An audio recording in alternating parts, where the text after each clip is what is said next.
Good evening, everyone. Welcome to St. Ignatius Church here in San Francisco. My name is Greg Bonfilio. I'm the pastor here at St. Ignatius Parish. And I'm very pleased to welcome you all to the first of our fall concert series tonight. We have a series of 7 concerts coming up. Tonight is an evening of Baroque keyboard music, Scarlatti and Bach. So we're in for a wonderful evening.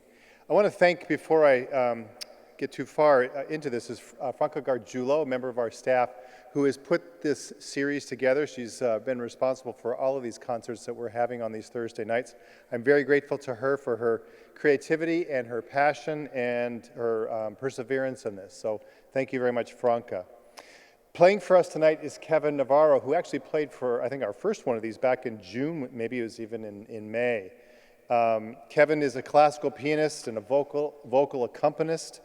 He studied at the Pacific Lutheran University, Juilliard School.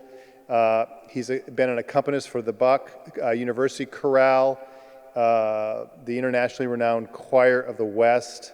He's accompanied various opera companies on productions such as Madame Butterfly, The Marriage of Figaro, The Magic Flute, and West Side Story. Kevin is very talented. What I'm most happy about, that's part of his resume, is he is one of our primary accompanists on Sunday mornings at our 10 a.m. Mass, which we live stream on this very same channel.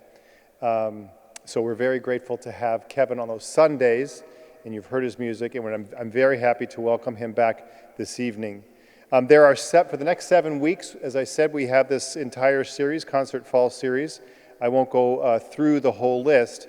A very special one is on Thursday, September 10th. It's a children's concert. So mark your calendars for that. So every Thursday between now and October 1st at 7:30, we will see you here. So sit back with your favorite beverage or dessert if it's that point after dinner, and enjoy the concert tonight. Thank you very much for joining us. God bless you all. Good night. Have a good night.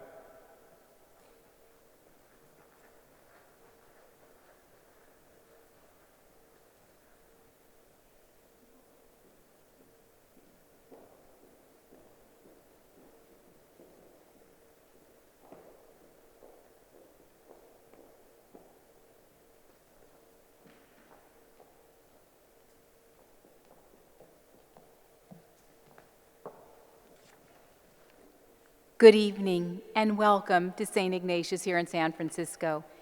As Father Greg told you, you are in for a very, very special treat. Our first composer this evening, the Italian composer Giuseppe Domenico Scarlatti, was chronologically classified as a Baroque-era composer. However, his music heavily influenced the ideas and development of the classical-era style. He was perhaps best known for his contribution to the musical form of the sonata, one of the most influential ideas in Western music history. Domenico, the son of renowned composer Alessandro Scarlatti, has the historical distinction of composing 555 sonatas for the keyboard. The sonata form did not have much recognition in the Baroque period of music, which many historians consider to span from about 1600 to as late as 1750. Only a fraction of Scarlatti's music was published during his lifetime. However, the entire body of his work in the sonata form was admired by composers who later made it one of the greatest musical fabrics in history, including Bach, Mozart, and the greatest composer of the sonata, Beethoven. The Romantic era's most iconic composer, Frederick Chopin, privately played and taught Scarlatti sonatas to his students. Chopin was once quoted as actually saying, "My colleagues, the piano teachers are dissatisfied that I am teaching Scarlatti to my pupils. But I am surprised that they are so blind. In his music, there are exercises in plenty for the fingers and a good deal of lofty spiritual food. If I were not afraid of incurring disfavor of many fools, I would play Scarlatti in my concerts.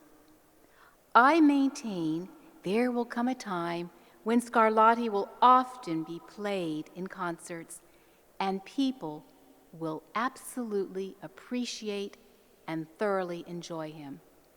So please sit back and enjoy Kevin's playing of Scarlatti.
what exactly is this new form of music that became popular in the Baroque era? Where did it come from? How did it start? And what was its journey? The sonatas written by Scarlatti and many of his contemporaries of the Baroque era use a single movement, binary form, which repeats each section or theme. At the end of the first part, there is usually a modulation to the dominant key. The sonata continues to modulate back to the tonic or the original key. In the second and final section, although Scarlatti's musical ideas, textures, and harmonies were more forward-thinking and influenced the ideas of classical and even Romantic era compositions, Scarlatti's sonatas primarily adhered to this single movement, binary sonata form. The classical era ushered in a new method for structuring the sonata. The unique qualities of classical era music began with simplicity in structure and composition. Whereas Baroque era music was polyphonic, classical era music, for the most part, was homophonic, focused on beautiful melodic solo lines rather than complex and competing melodies featured in the counterpoint of the Baroque era.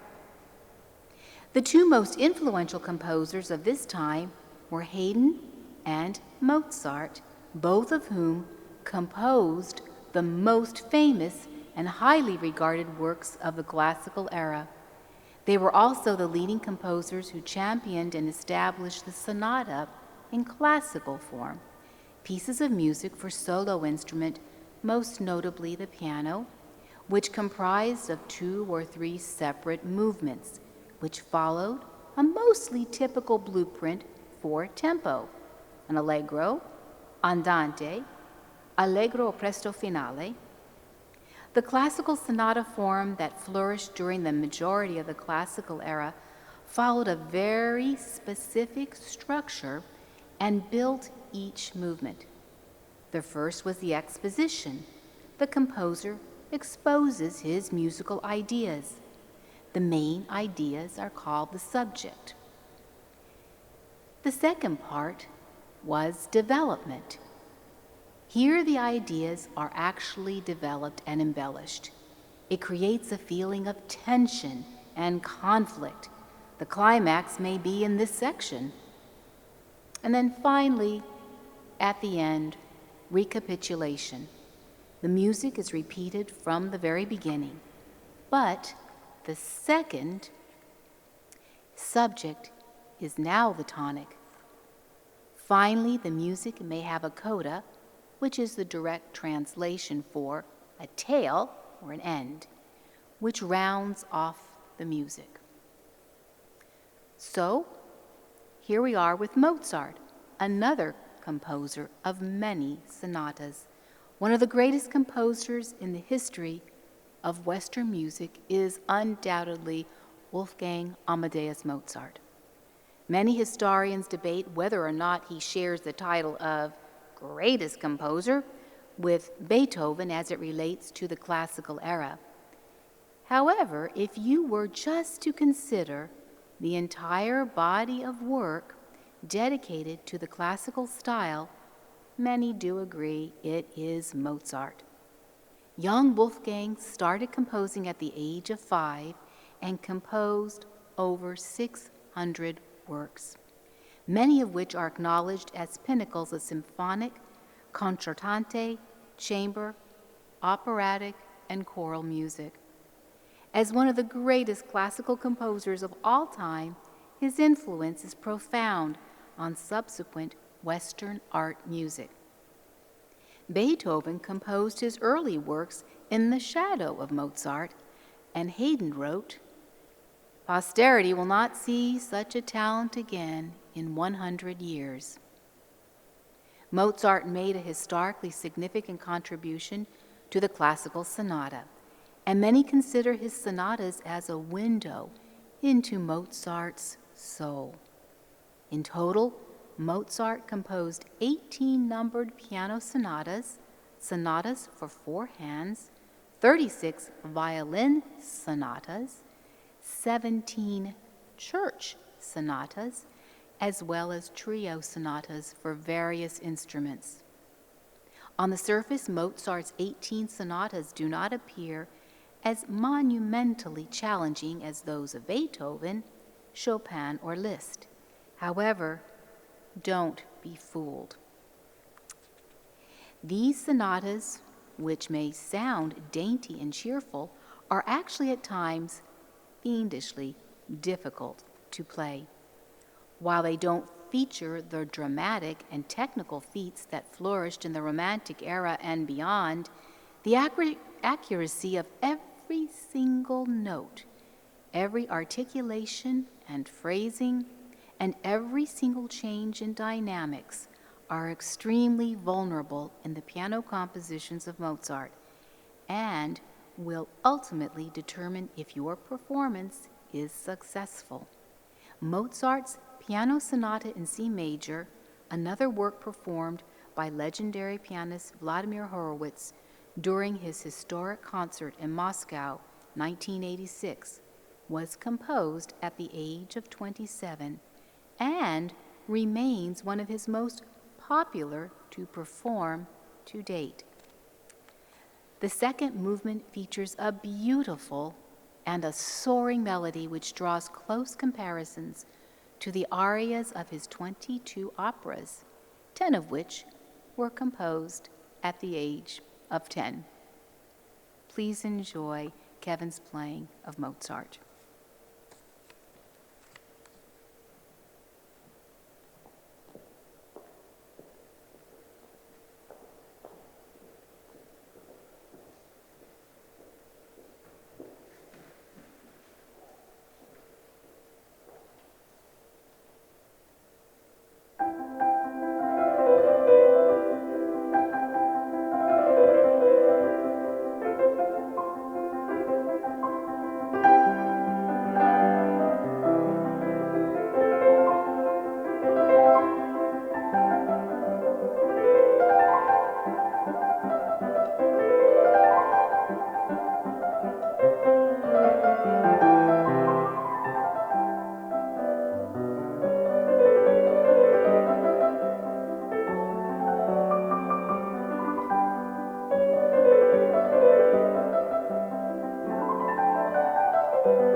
So many of you may or may not know this is a very special year. This is Beethoven's 250th birthday. Many celebrations were planned worldwide, but of course they're going to be postponed for a little while. But at least we have here at St. Ignatius our own celebration of this great genius. Ludwig von Beethoven, although there were many composers and masters of the classical sonata form, it is Beethoven who is universally considered the greatest composer of the sonata form, with his volume of 32 piano sonatas composed between 1795 and 1822. Legendary pianist Hans von Bülow once made a brilliant comparison when he announced, "Bach's well-tempered clavier is music's Old Testament, and Beethoven's piano sonatas are music's New Testament." Both are works of such monumental and historic significance that they not only inspire but set new standards of composition and form that are studied, emulated, and taught to generations of musicians and composers to date. From 1770 through 1827, Beethoven's influence on composition and style would change absolutely everything. His impact on the classical era would not only have huge effects on style, but helped usher in a new style of musical composition known as the Romantic era. As a composer, Beethoven generally composed to please himself, rather than the traditional conventions of musical taste held by his peers and mentors. Beethoven's style was much weightier in texture and tone, broader in scale, and was a much stronger expression of emotion rather than form. He increased the size of the traditional orchestra, even adding a choir to his famous Ninth Symphony. Beethoven struggled in his adult life as the progression of his hearing loss became more severe. Around the age of 26, Beethoven began to hear buzzing and ringing in his ears, and once wrote to a friend, "For the last 3 years, my hearing has grown steadily weaker. I can give you some idea of this peculiar deafness when I must tell you that in the theater I have to get very close to the orchestra to understand the performers, and that from a distance I do not hear the high notes of the instruments and the singers' voices. Sometimes, too, I hardly hear people who speak softly. The sound I can hear is true, but not the words. And yet if anyone shouts, I cannot bear it." In 1814, and by the age of 44, Beethoven was almost completely deaf. Yet until his death in 1827, he composed some of his greatest works, including his last 5 piano sonatas, most notably the Hammerklavier, Missa Solemnis, one of his rare choral masses, and one of the greatest musical achievements of all time, Symphony No. 9, for full orchestra and chorus. So please this evening enjoy Kevin's playing of Sonata Opus 57, No. 23 in F minor. And happy birthday, Beethoven.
can never get enough or hear enough of Kevin's playing.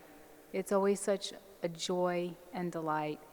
So, if you would like to hear more of Kevin's playing, please be sure that you join us. He will be accompanying us on several other concerts. He will be helping us out with the children's concert on September 10th, Camille Saint-Saëns, Carnival of the Animals, as well as Paddington's first concert, our opera, Prayers and Opera presentation on September 17th, as well as our grand season finale on October 1st. So please be sure to join us.